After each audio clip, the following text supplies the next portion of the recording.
Okay. Hey guys, welcome back to my channel. And today we are going to be reading Ruby Holler. It's been a long time since we have gotten back to it, and I got the golden egg and I got my favorite golden dragon out of it. So, oof. Well, that's not an oof, that's a yay yay for me. So that's perfect. So let's go ahead and read Ruby Holler. I'm so excited to see what happens next in the book. We have yet so many chapters to go, but that's okay. So we are reading chapter 22 to chapter, let's see, 25. Or I think 24, but we're gonna stop at 25. Excuse me. Okay. A trip to Boston. Des and Florida had returned to Boston several times with Tilla and Siri, and each time the twins had made it clear that they did not want to go near the faded yellow Boston Creek home leaning toward the railroad tracks. Don't you want to visit your friends there? Siri asked. The ones we know, they're probably gone already, Florida said. Kids go in and out of there that fast? Asked. Like a revolving door, Dallas said. And how long have you two been there? Siri said. Do you mind if I ask you that? What's mine? Siri said. We've been there longer than anybody. We've been there a zillion years. Our revolving door sweeps us right back in there. Dallas said. Oh, Siri said. We're trouble, Florida said. Double trouble. You know what our son Buddy used to call himself? He said, Mr. Trouble. He wasn't any more trouble than any of the other kids. But one summer, he got it in his head that he couldn't do anything right. As they drove out of the holler, Siri told them the story of how Buddy had decided that he was an orphan and had lived in the barn for one summer. Wait, didn't I?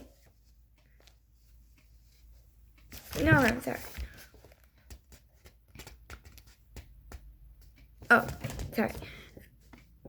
As they drove out of the holler, they told them the story of how Buddy had decided that he was an orphan and had lived in a barn one summer until Taylor and Sari made the getting over being an orphan triple chocolate cookies. Why do you tell us that story? Florida said. I don't know. Sari said, it just popped into my head. You know what? I just realized something. Me and Taylor are orphans too. You did not, Dallas said. Technically, yes, we are. Siri said, our parents are no longer living. It's not the same thing, Florida said. Siri patted Florida's hand. You're right, Florida. That was a stupid thing for me to say, and I'm sorry, my brain popped it out of my mouth. Hey, Florida said, you know those triple chocolate cookies you made yesterday? Were those by any chance getting over being an orphan cookies? Sari nudged Taylor. Taylor, is that the recipe you used? Can't rightly say for sure. Taylor said, enough of this chatter. Here's Boxton. Let's get our plans straight. Sari said, I know you don't want to hear this, but we really should make a stop to see Mr. and Mrs. Trap. Don't say it, Florida said. Don't you say their names. We're not going. Don't you go either. That's right, Dad said. If we set foot in there, they'll throw us in those cobwebby rooms, lock the doors. Oh, now, Siri said, I do think you might be exaggerating. I might. No way, Florida said. I'll jump out of this truck right now if you say we have to go there. Okay, Siri said. You don't have to go. Don't worry. We'll meet up at Grace's dinner. How's that? While the others did their errands, Siri slipped around the back of the courthouse and down the alley, which was boarded on the side by the railroad tracks, and on the other side by the sprawling field dotted with junk cars and trucks, she could see a tilting Boxton Creek home ahead. The alley was littered with crumpled papers and dented hubcaps with old rubber tires and empty pop cans, and Siri quickened her pace, feeling uneasy in this unfamiliar face. Oh, place. Dallas and Florida were standing on the sidewalk outside Grace's diner when the door opened and out shuffled Mr. Trepid. Well, well, well, he said. Trouble, twins. Dallas and Florida backed away. Donut crumbs clung to the front of Mr. Trepid's shimmery blue shirt. Where are those people, that old couple? They're not bringing you back, are they? Florida took another 2 steps backward. No, they're not bringing us back. They're getting stuff for our chips. Oh, Mr. Trepid glanced across the street at the red brick bank sitting on the corner. They in there getting piles of money? At that stupid bank? Florida said, no, they don't need banks. They don't? Mr. Trepid picked a crumb off his shirt and popped it into his mouth. It was my distinct understanding that those two had piles of money. Piles of it. Collectors pay a lot of money for those little carvings they make. Well, they don't need to keep their money in any stupid banks. They've got understone funds. Yeah, Dad said. They've got their own private banks out in the hall buried under stones. Is that right? Mr. Trepid said. How clever.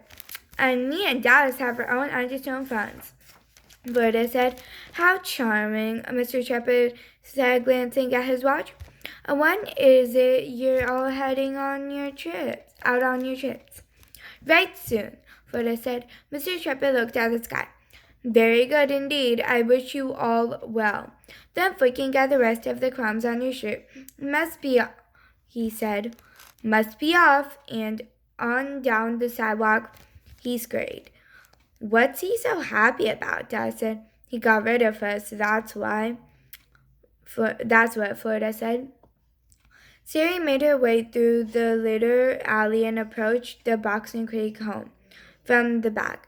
As she was riding the side, she heard Mr. Trepid's voice. Stop that! Mrs. Trepid's voice. Stop that instant, Mrs. Trepid commanded. Hush! Siri heard a baby cry and saw Mrs. Trepid leaning over baby's carriage, her face bent down close to the crying occupant. Stop that! Mrs. Trepid repeated. Is that baby you're scolding? Siri said. Mrs. Trepid straightened quickly and turned to Siri. This baby is so fussy, she said, just like those twins are. Siri nodded. Babies can be that way. Mrs. Trepid looked annoyed. You make it sound normal. Doesn't feel normal to me. Drives me crazy. Mr. Trepid glanced around the side of the house. Are you bringing twins back? No, Siri said. Not yet. Your husband asked me to pick up Dallas's passport here. Oh, Mrs. Trepid said. Well, then go inside. Morgan will find it for you. Mr. T isn't here. She jiggled the buggy. Aren't you supposed to leave some money? Am I? Siri said. Yes, for the passport and all the trouble he went to. Was it so very much trouble? Yes, Mrs. Trepid said. I believe you owe him $300. $300, really. My passport was much, much, much less than that. The rest is all for the trouble, Mrs. Trepid said, and for transportation and documents as such. As Siri turned to go inside, Mrs. Trepid said, The twins? How are they? Mrs. Trepid said, The twins, how are they? They're fine. They're fine, Siri said, no trouble at all. Sorry, one sec. Oh, sorry. Chapter 23. Ready. Florida ran her hand over the edge of the boat. She couldn't believe that Aunt Taylor had fixed his boat, and she almost wished there was something else to build. Maybe this is one thing I'm not too awful at, she thought. Maybe my mother and father were builders of things. She glanced around the barn and up at the old stained rafters, feeling a little sad that this was the end of it, and the old man didn't even know it. Inside the cabin, she found Dallas in the loft trying on his new hiking boots. Boat's done, Florida said. Want to see it? It's done? All completely done? Yup. Where's the old lady? Her name is Sari, Dallas said. Quit calling her the old lady. I'll call her whatever I want to call her. But I said, quit telling me what to do. You're not my boss. Who said you were my boss? That afternoon, they retrieved their buried money, and that night in the loft, they stashed some in their shoes, some in their pockets, and some in their backpacks. I'm leaving enough money to pay for these backpacks they bought us, Dad said, and for this flashlight and these boots. They'll come in handy, and I'll leave some money for these whittling knives, too. And I'll leave some for these sleeping bags, Florida said. We sure could use these sleeping bags if we leave the money. That's fair, isn't it? It's not like we're taking anything then, right? Right, Dad said. Now we'll just wait until they fall asleep. And then we're out of here, Florida said. Night train, here we come. Des and Florida were quiet facing the windows, waiting for the owl. They were each feeling jittery and mournful, and neither of them could figure out why that was so, since they've been waiting for this night for a long time. Taylor, Sari said, you asleep yet? I was asleep until you woke me up, Taylor said. But you're awake now. Do I have a choice in this matter? Of course you have a choice, Sari said. I'm not going to force you to stay awake. Taylor yawned. Did you want something? Remember when Dallas and Florida first came here and you asked them how they were and when their birthday was? You remember that? Yup. You remember when their birthday is the 29th of July? Taylor said. Sorry. You remember when their birthday is? The 29th of July, Taylor said. That's why you woke me up? Sari whispered. You remember Mr. Shepard said he'd take care of Dallas' passport application and getting his birth certificate and all that? I remember I haven't completely lost my brains. Sari tapped his forehead. I know that. I was looking at the passport today. The thing is, their birthday isn't the 29th of July, it's the 3rd of March. Kind of big difference, Taylor said. March to July. Why do you think they don't know when their real birthday is? Sari said. Sari, at this hour of the night, I don't think much of anything. My brains are shut down. The motor's off. The engine's okay. I get the picture, Sari said, blowing out their candle. Taylor was snoring within minutes, but Sari lay there listening to the night sounds. And laughed. Dallas closed his eyes immediately. A long ago trio appeared. If they were sneaking from behind a curtain and taking their turn on stage. Floating across his mind, stage were Mr. and Mrs. Cranbeb and their daughter Gigi with curly yellow hair. Des and Florida were 7 when they went to live with the Cranbebs. You're so lucky, Miss Cranbeb had told them, to be with us now and to have a little sister like Gigi. At night, Gigi would come into Dallas and Florida's room and spit on them. One night after Gigi spit on them, Dallas punched her in the stomach. You stupid brute, Mrs. Cranbeb said to him, beating on a little girl. If you ever touch her again, you'll be out of here so fast. Your head will spin. The next day, Gigi came into their room and skipped over to Florida's bed. Your hair is stupid, she told Florida as she tugged it. Quit it, you little cockroach, Florida said. That hurts. Gigi pulled so hard that pieces of Florida's hair came away in her hands. Later that night, Florida snuck into Gigi's room and gathered up all of Gigi's dolls. Wake up, Dallas, she said. You and me have got some hair pulling to do. When the Cranbebs returned, Florida and Dallas, to the Boxing Creek home, Mrs. Cranbeb emptied a bag of ball dolls into the Trepid's desk. These twins are demented, Mrs. Crumbip said. Dallas, Florida whispered, you think we should go now? You think they're asleep? Shh, Dallas said. He sat up and reached for his boots. I guess they're asleep by now. I guess they won't hear us. But he stayed where he was, as if he was stuck to bed. Florida sat on the opposite bed facing him. I wonder what they'll think of when they see that we've hit the grit. Shh, don't talk like that. They probably won't think anything. Phyllis moved the quilt on the bed, licked her finger, and rubbed out a spot on the quilt. You don't think they'll have a giganza heart attacks or something, do you?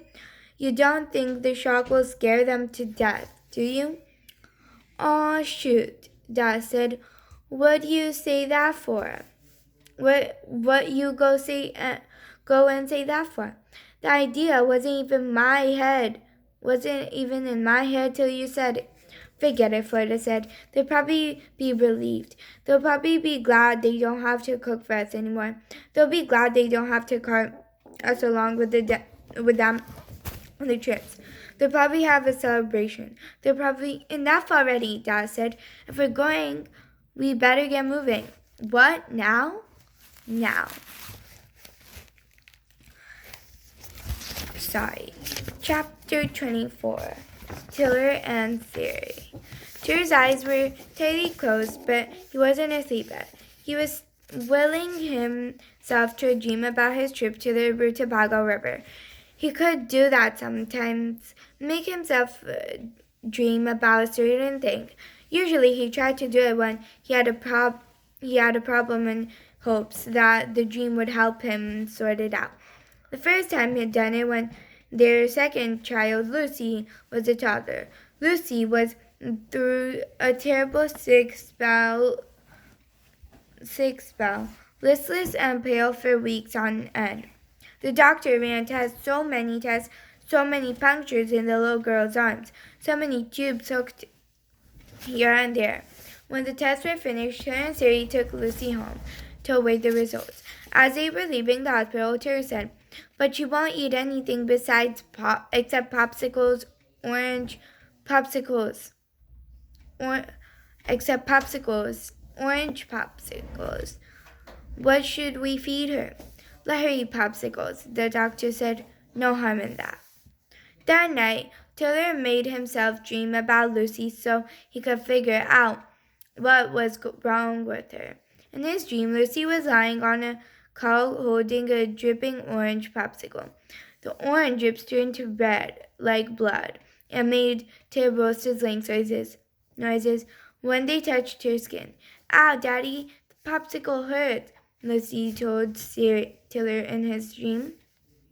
When Taylor woke the next morning, he threw away all the orange popsicles. Then he filled the pot with well water and began tossing the ingredients for getting better soup, making up the recipe as he went along. Taylor told Lucy that all the popsicles had disappeared in the night, but in their place, an angel had brought Lucy soup. Only for Lucy, not for Buddy or Taylor or Sari. Lucy took a tentative sip, then another and another. When she finished the first bowl, she asked for a second helping. By evening, she was chasing Buddy out on the porch. By the next morning, she was racing to the creek, her cheeks pink, her little arms flapping beside her like wings. When Taylor returned alone to the doctor's office the following week, the doctor apologized. The tests were inconclusive. He said, "We need to do more tests." "No, we don't," Taylor said. "It was popsicles. Orange popsicles. She must be allergic to them." The doctor was scornful. "I don't think." "Trust me," Taylor said. "Orange popsicles." Now, as he lay in bed in the cabin, thinking about his trip into the mighty Rutabaga River, he again asked his mind to dream. This time, he hoped the dream would tell him whether he should take the trip or not. He was feeling anxious about leaving Sari and nervous about being responsible for Florida Would he have enough patience? Beside him, Siri was also still awake, and she too was fretting over her upcoming trip. For so long, she had dreamed of taking a trip by herself without Taylor.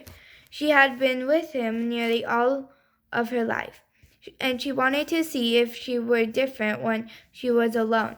Would she think different things, do different things? Who was she all by herself? She drifted off to sleep, but when Taylor's snoring woke her, she got up and went into the living room and opened the trunk in the corner. And there were bits and pieces of her past. On top were their grown children's wedding photos, and beneath those drawings from when the children were young. And farther down, she found a photo of herself when she was 19, sitting in front of a cafe in New York City. She peered at her younger self when, with her long dark hair and her smooth skin, she had gone to New York to attend college, so excited, so eager for all the sounds and smells for that busy city. She'd been up there She'd been there 2 weeks when Tiller appeared at the door. I decided to come, too, he said. I missed you. You can't, she told him. Go home. Home? He said, I want to be here with you. I'm going to get a job and not here you aren't, so he said, go home. She closed the door on him and stood there angry at first, then mortified at what she had done. He had looked so stunned, standing there. A week later, a postcard came from Ruby Holler on it. Tell had written, the maples are blazing rubies. The next week, another postcard. The maples have turned to gold and willow leaves flow along the creek. On Tiller went like that, sending a postcard every week for the next 6 months, each with a note about what was happening in Ruby Holler. Now the first snow sifted down Howard. An ice storm left millions of diamonds dazzling in the trees. Hundreds of little sentences about the place she had left, and nothing about himself. By spring, Sarah had grown increasingly agitated by the loud noises of the city, with the screeching trucks and blaring horns and pounding jackhammers. The smell of the city, which had at first delighted her, began to assault her. Sausages and donuts, tar and urine, gasoline and sewage. When she received Taylor's postcard about the first purple crocus springing up beside the creek and new leaves dangling like emeralds, she packed her bags and moved back to Ruby Holler. And there, in the trunk, in the cabin beneath the picture of Siri in New York, was a photo of Tara and Sari on their wedding day. She looked closely at Taylor's smooth skin, that tall, straight back, that engaging grin. She stared at her younger self. Who are you inside there? She asked. Sari in the photo. Sari closed her trunk. Maybe these trips they were planning were foolish.